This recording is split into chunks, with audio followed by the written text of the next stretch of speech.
गडचिरोली जिल्ह्यामधून धक्कादायक आणि तितकीच संतापजनक बातमी आता समोर येते। मुलांना ताप आला म्हणून दवाखाना गाठण्याऐवजी मातापित्यांनी मुलांना तांत्रिकाकडे नेलं।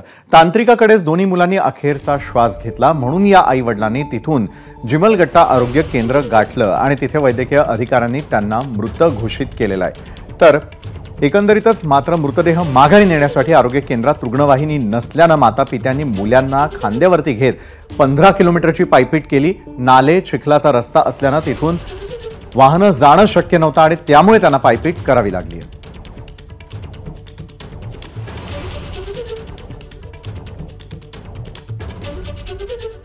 दरम्यान यावरूनच पालकमंत्र्यांवरती आता संजय राऊतांनी हल्लाबोल केलेला आहे। तर सरकारला वेदना नसल्याची टीका अंबादास दानवेंनी केली आहे। आजही आदिवासी हा जगण्यासाठी संघर्ष करतोय। आरोग्य व्यवस्था नाही, रस्ते नाहीत, शाळा नाहीत। पालकमंत्री या जिल्ह्याचे सन्माननीय तुमचे विद्यमान मुख्यमंत्री आहेत आणि त्यांनी अभिमानानं मी गडचिरोली जिल्ह्याचा कायापालट करीन वगैरे सांगून तो जिल्हा घेतला। पण गडचिरोली जिल्ह्याचा कायापालट तिकडला आदिवासींचा कायापालट करण्यापेक्षा तिकडला जो खाण उद्योग आहे, मायनिंग, तिकडले आर्थिक व्यवहार आपल्या हातात असावेत यासाठी गडचिरोली जिल्हा हा त्यांनी स्वतःकडे ठेवला।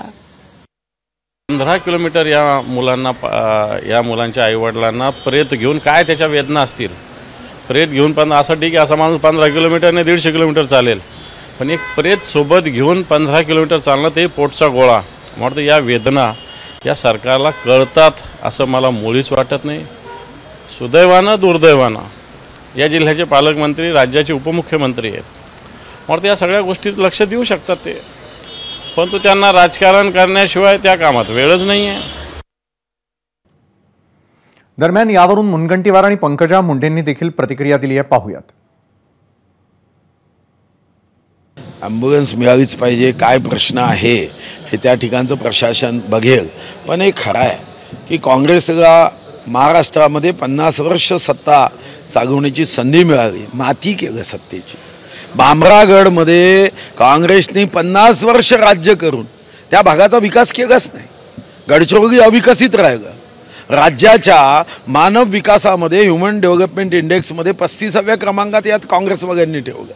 त्यांचं प्रबोधन करणं, त्यांच्यापर्यंत उपचार पोहोचवणं आणि त्यांनी ते घेणं हे एक फार मोठं चॅलेंजिंग विषय, दुर्दैवी विषय आहे।